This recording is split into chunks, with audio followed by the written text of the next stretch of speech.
Centenário da Congregação Cristã no Brasil.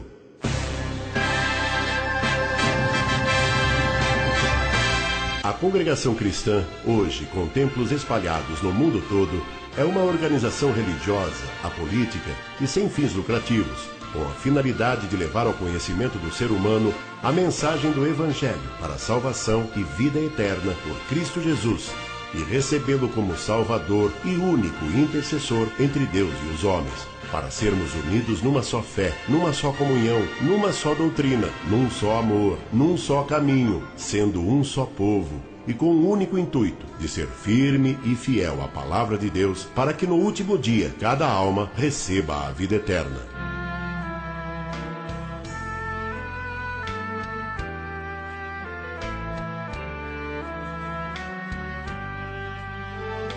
Esse trabalho aqui realizado, narrado e ilustrado é para que a história da congregação cristã no Brasil, iniciada por Luiz Franciscon, homem usado como instrumento nas mãos de Deus, chegue ao conhecimento de todos os atuais e futuros irmãos. Apesar de essa obra ter sido iniciada por um homem que sempre soube se sujeitar às ordens divinas, que toda a honra e toda a glória sejam dadas tão somente a Deus, por Jesus Cristo, nosso Salvador.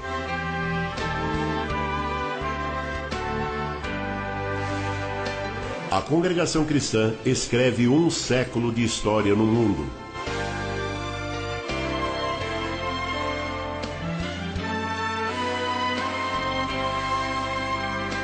Março de 2010. Congregação cristã no Brasil. Um século de existência.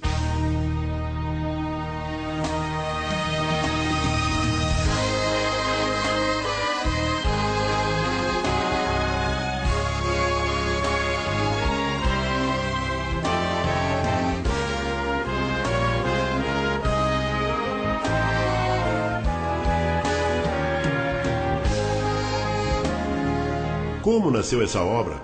De que forma ela apareceu? Como tudo começou? É o que vamos saber agora.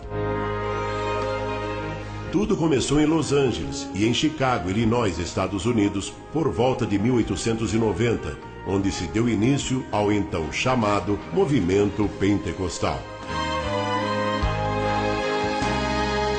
Luiz Franciscon nasceu em 29 de março de 1866, em Cavasso Novo, por denome Friuli Venezia Giulia, província de Udine, Itália. De profissão mosaísta, pessoa que faz mosaico, foi para a América do Norte após ter cumprido o serviço militar, chegando a Chicago em 3 de março de 1890. No mesmo ano, ouviu a pregação do Evangelho e despertou em si um grande interesse pela salvação e a vida eterna. E então, em dezembro de 1891, teve do Senhor a experiência do novo nascimento pela conversão.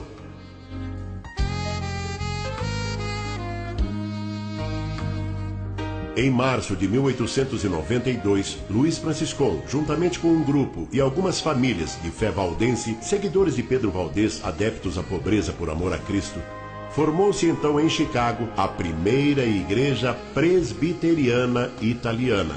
E Franciscon foi eleito diácono e passou a servir a Deus naquela igreja. O irmão Luiz Franciscon manteve contato com o movimento pentecostal americano iniciado em Los Angeles. E também, em uma reunião desse movimento em Chicago, Franciscon teve sua experiência com falar em novas línguas, na manifestação do Espírito Santo, iniciando assim um novo capítulo na história das igrejas italianas nos Estados Unidos, o então chamado Movimento Pentecostal Ítalo-Americano. Importante ressaltar o significado de pentecostais. Primeiro nome seria Dia das Primícias dos Frutos, Festa da Colheita. Depois, os gregos, assumindo o controle sobre o mundo, impondo sua língua 300 anos antes de Cristo, deu-se o nome de Pentecostes, que quer dizer 50º, ou seja, 50 dias depois da Páscoa. E o fato de ali ter sido derramado o Espírito Santo em dons de linguagens é pelo simples motivo de haver ali um grande número de pessoas de outras partes do mundo, descendentes do povo hebraico, naquele dia, e a manifestação das grandezas de Deus em todas as linguagens, naqueles que nem conheciam esses idiomas, como podemos observar em Atos dos Apóstolos, capítulo 2. e na fé da congregação cristã, não guardando os dias, como Cristo ensinou, é que quem deve ser santo são os membros da igreja, e não os dias.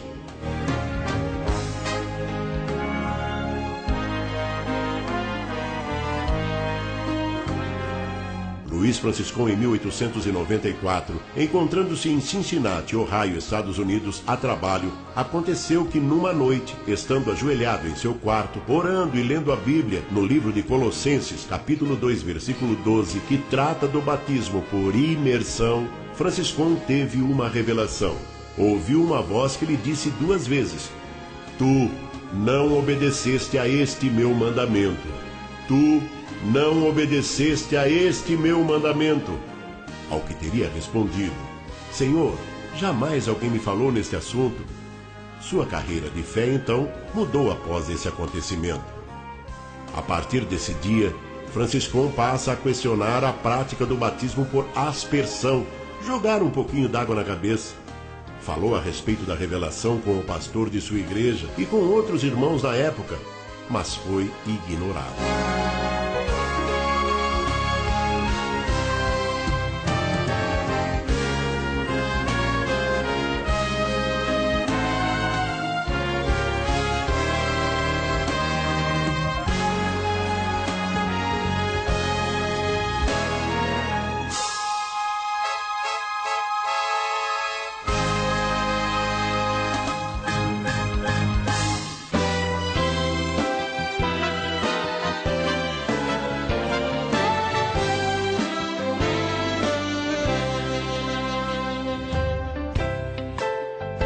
Nove anos após a revelação do batismo por imersão, em 6 de setembro de 1903, por motivo de viagem do pastor de sua igreja, Franciscon, agora ancião, presidia a reunião e teve a oportunidade de falar com a igreja sobre a revelação de Deus e fez a pregação sobre o tal batismo.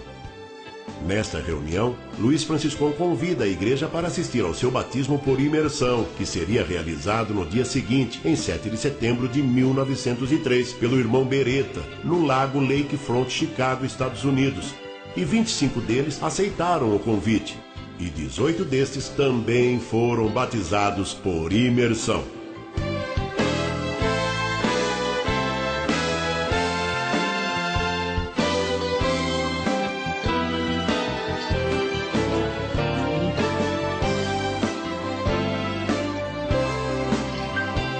Após o retorno do pastor, Franciscon informa a igreja sobre seu desligamento.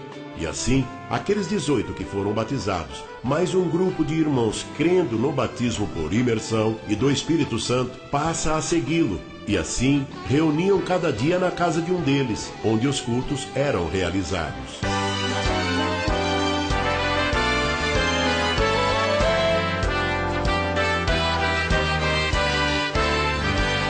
Em 8 de março de 1910, Luís Franciscon segue para o Brasil com destino a São Paulo, onde permaneceu até 18 de abril, e depois seguiu até Santo Antônio da Platina, no Paraná, por haver ali muitos italianos. E então, nesta casa de pau a pique, aconteceu o primeiro culto no Brasil.